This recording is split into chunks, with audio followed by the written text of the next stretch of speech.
విజయవాడలో చంద్రబాబు నాయుడు మాట్లాడుతున్నారు. లైవ్ ద్వారా చూద్దాం. ఆ రెండు ప్రభుత్వాల్లో నాకు చాలా సన్నిహిత సంబంధాలు. నేనే కన్వీనర్ కూడా గవర్నమెంట్కి. ఇద్దరు అర్థం చేసుకోలేకపోయారు. ప్రధానమంత్రి గారు వాజ్పేయి గారు, great statesmen of this country. నేను ఐడియా ఇస్తే అని అన్నాడు, ఒక మాట అన్నాడు, డబ్బులు ఎక్కడి నుంచి వస్తాయన్నాడు. BSNL public limited company shares ఉన్నాయి కదా, ఏం చేద్దామన్నాడు. నేను ఒకటే మాట చెప్పాను, సార్ అన్ని దేశాల్లో టెక్నాలజీ రెవల్యూషన్ వస్తూ ఉంది, వచ్చింది. ఆ దేశాల్లో ఏవైతే షేర్ హోల్డర్స్ ఉన్నారో వాళ్ళందరూ కూడా ప్రీమియం పే చేశారు. మనం కూడా ప్రీమియం పే చేసి ముందుకు పోదామంటే అప్పుడు ఒక కమిటీ వేశారు. అది కూడా 97 తర్వాత మీరు చూస్తే 97లో స్టార్ట్ చేసి 98లో మేము రిపోర్ట్ ఇచ్చాం. ఆ రిపోర్ట్ బేస్ చేసుకొని ఈరోజు డీరెగ్యులేషన్ తీసుకొచ్చాం. I'm proud of it. ఆ రోజు తీసుకున్న నిర్ణయం ఈరోజు, ఒకప్పుడు అందరూ భయపడ్డారు బిఎస్ఎన్ఎల్ దెబ్బతింటుందని. దెబ్బతినలా. బిఎస్ఎన్ఎల్ ఒక శక్తివంతమైన ఆర్గనైజేషన్ అయిందంటే అది మీకుండే తెలివితేటలని చెప్పి కూడా నేను మీకు తెలియజేస్తున్నా. ఇప్పుడే మా చంద్రశేఖర్ గారు ఒక మాట అన్నారు. ఆయన కూడా ఒక సక్సెస్ఫుల్ బిజినెస్ మ్యాన్ అయ్యాడు. అమెరికాలో బ్రహ్మాండంగా కంపెనీ పెట్టి బాగా డబ్బులు సంపాదించి తర్వాత ఇప్పుడు ప్రజాసేవ కోసం నేను రమ్మంటే వచ్చాడు. I'm proud of him. ఒక్క చంద్రశేఖర్ గారే కాదు, నేను ఆ రోజు చెప్పింది ప్రతి ఒక్కరికి ఒకటే మాట చెప్పాను.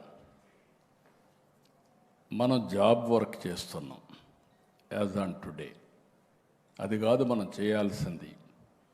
డబ్బులుండేది ప్రోడక్ట్స్లో ఉన్నాయి. కాబట్టి మీరు ఆలోచించండి. మనకు శక్తి లేక కాదు, మనం ఆలోచించాలి అని చెప్తే పెద్ద పెద్ద ప్రోడక్ట్లు తయారు చేయలేకపోయారు, కానీ బ్రహ్మాండమైన ఎంటర్‌ప్రెన్యూర్స్ అయ్యారు.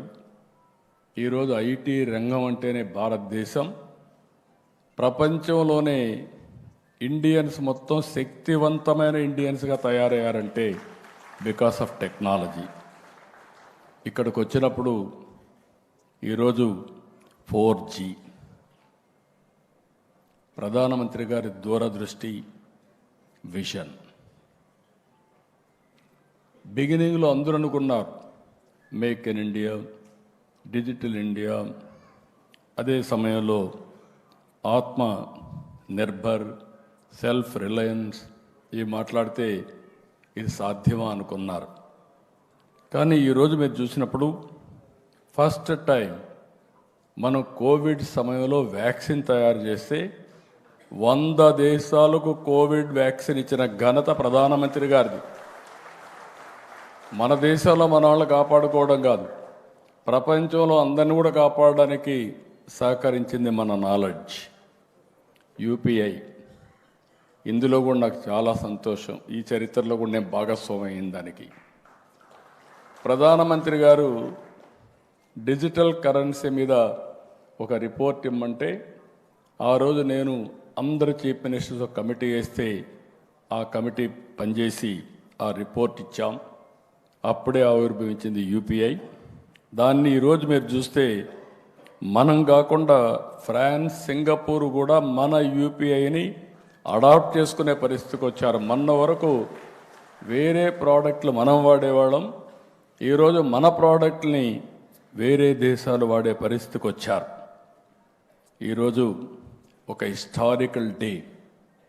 బిఎస్ఎన్ఎల్ని, C.ని, అదే మరి తేజాని, ఇంకా మిగిలిన 5-6 కన్సార్టియం ఎవరైతే చేశారో వాళ్ళందరినీ మీ అందరి తరపు TCSని మనస్ఫూర్తిగా అభినందిస్తున్న వండర్ఫుల్ ఎక్స్పెరిమెంట్ ఇది. ఒక ఎగ్జైటింగ్ డే. ఈ మాట నేను ఎందుకు అంటున్నానంటే నోబడీ ఇంకా ఇండియా ముందుకు పోవడం అనేది ఎవ్వరూ ఆపలేరు. ఆ శక్తి ప్రపంచంలో ఎవరికి లేదని చెప్పి కూడా నేను మీకు తెలియజేస్తున్నా. మార్చ్ 1997 14,88,000,000 టెలికాం సబ్స్క్రైబర్స్ బిఎస్ఎన్ఎల్కి. ఇండియాకి ఈరోజు మనం చూస్తే